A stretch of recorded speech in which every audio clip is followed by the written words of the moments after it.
Amos 2. This is what the Lord says. Because Moab has committed 3 crimes, make that 4. I will not revoke my decree of judgment. They burned the bones of Edom's kings into lime. So I will set Moab on fire, and I will consume Kiriath's fortress. Moab will perish in the heat of battle, amid war cries and the blaring of the ram's horn. I will remove Moab's leaders. I will kill all Moab's officials with him. The Lord has spoken. This is what the Lord says, because Judah has committed 3 covenantal transgressions. Make that 4. I will not revoke my decree of judgment. They rejected the Lord's law. They did not obey his commands. Their false gods, to which their fathers were loyal, led them astray. So I will set Judah on fire, and I will consume Jerusalem's fortresses. This is what the Lord says, because Israel has committed 3 transgressions. Make that 4. I will not revoke my decree of judgment. They sold the innocent for silver, the needy for a pair of sandals. They trampled on the dirt-covered heads of the poor. They pushed the destitute away. A man and his father go to the same girl. In the same way, they show disrespect for my moral purity. They stretch out on clothing seized as collateral. They do so right beside every altar. They drink wine bought with the fines they have levied. They do so right in the temple of their God. For Israel's sake, I destroyed the Amorites. They were as tall as cedar and as strong as oak, but I destroyed the fruit of their branches and their roots in the ground. I brought you up from the land of Egypt. I led you through the wilderness for 40 years, so you could take the Amorites' land as your own. I made some of your sons prophets and some of your young men Nazarites. Is this not true, you Israelites? The Lord is speaking. But you made the Nazarites drink wine. You commanded the prophets, do not prophesy. Look, I will press you down like a cart loaded down with grain, pressed down. Fast runners will find no place to hide. Strong men will have no strength left. Warriors will not be able to save their lives. Archers will not hold their ground. Fast runners will not save their lives, nor will those who ride horses. Brave-hearted warriors will run away naked in that day. The Lord is speaking. Okay, looks like we just have some cookie sharing going on. Was there anything else in the chat? You still haven't used your HopeCon sticker, Jim Bim? Well, I found a good spot for it. Busy chomping, dreaded day because the carpet and the studio nightmare vacuum. Oh, that does sound like a nightmare.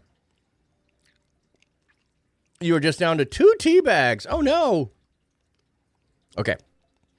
That looks like that's all the chat was. A little bit there. And a little bit of excitement going on. Okay, so what we have here. We continue with this. So this is Amos speaking to the northern kingdom. And what they're hearing is this group over here is going to have judgment upon them. And it says 3 crimes, make that 4. And they mention 1, maybe 2 things. So they didn't even mention all 4 of them as they're going along. They highlight one thing, maybe they add another one. And the northern kingdom should be going, yay, yay, God, go get them. Yay, yay, God, go get them. And then it's like, but this group did that to them. So now God goes after them. Yay. So there's those who did stuff with Edom. Then Edom did stuff. Then Edom got destroyed. Now we go to chapter 2. Now Moab is getting it. But like, yay. Some of these are relatives, but it doesn't matter. Some of these were former alliances. It doesn't matter. And then look at it. They take the king's bones and they turn them into lime. They burn them, the bones of kings, into lime. Like they just like there is nothing remaining. Like the extent of which this is. So they're supposed to be cheering all along. And then they get to Judah and they're supposed to go, yes, yes, we knew we were more righteous than our brothers down south. We wish we were more righteous than they. I mean, we knew we were. We knew they should get it. And then they actually list 3. They rejected the Lord's law. They did not obey the commands. Their false gods were, which their fathers were loyal to, led them astray. So it does mention 3 things for Judah. So it's like, ooh, it's getting more serious. Yes, as you get closer to the people of God, it is more serious. And yes, Judah is considered, well, we put it this way. Judah has good kings. Israel never has a good king. Every king of Israel is considered an evil king. So, and then it says, this is what the Lord says because Israel. So you went to all of the neighboring surrounding territories and said judgment's coming on them. And you got very little, excuse me, very little explanation of what that judgment was going to, or the crimes were. Like, 3 crimes, make that 4. So we repeat the pattern. 3 crimes, make that 4. And now we're going to get a whole litany. So let's see how many we have. They sold the innocent for silver. Okay, so this is taking bribes. They sold the needy for a pair of sandals. Like the minimal amount that you needed to get rid of someone. Yep, I will get rid of them. I have something that's barely worth anything, but I'll take that. They trample on the dirt-covered heads of the poor. They push the destitute away. So like in here, we haven't seen orphan necessarily yet or widow, but the poor, the orphan, the foreigner, all going to be within this. Mostly this is images of the poor and the destitute. The man and his father go away to the same girl. So now we have sexual sin that is added on top of it, not just exploitation of people, but this also could be a power thing that she has no choice. They are doing that, or they're trying to usurp their father. Not clear on exactly why they're doing that, but they are doing that. So we're up to 5. Remember, it said 3, now 4. We've listed 5 things. In this way, they show disrespect for their moral purity. They stretch out the cloth seized in collateral. If you don't know what that is, when you took collateral, like you would take someone's coat, you would hold it for the day, but you gave it back to him at night so that he could sleep on it because otherwise he had nothing to sleep on. So you hold it as collateral, but you return it at night because you don't want him to be able to sleep in the cold. He needs his coat, so you return it back. They're not doing that. So we're up to 6.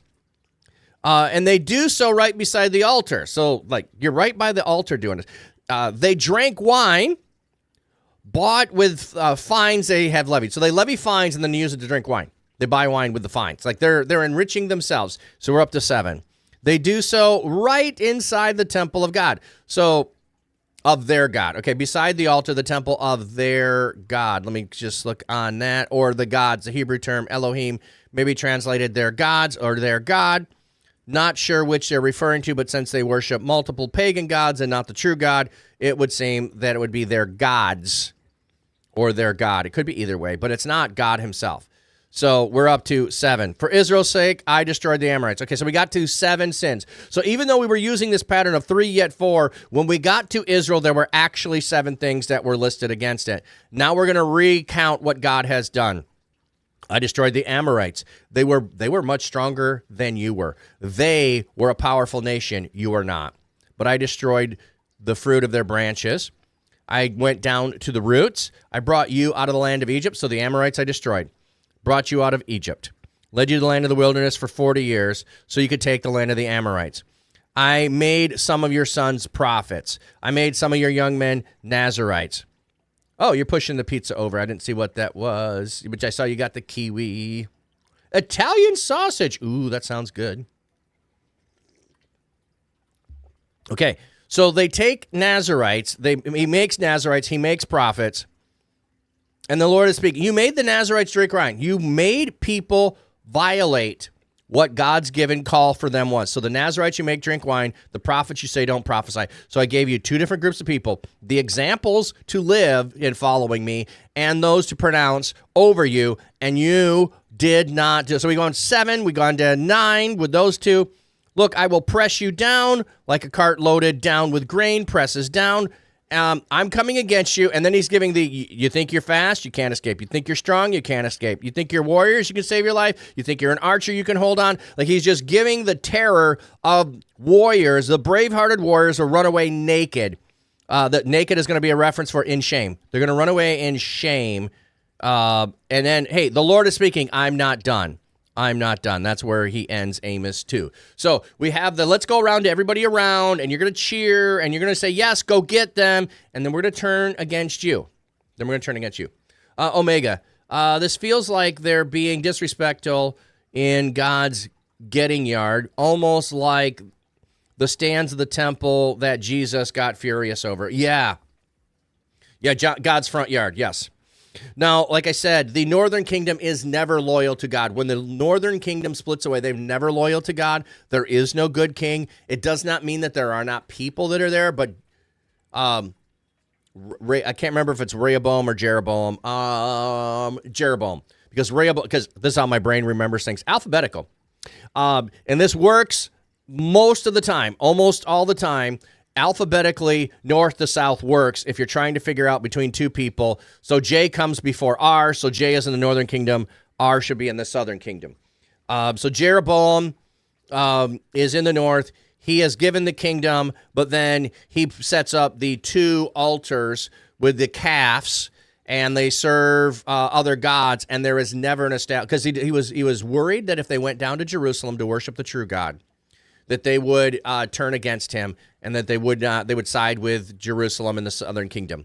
So his own fear causes him to stray away from God and set up those things. So there is no good king, no kings, but there are good people, and there are continuously prophets, and there are Nazarites, and there are those called within to be examples and to prophesy and to bring the kingdom back.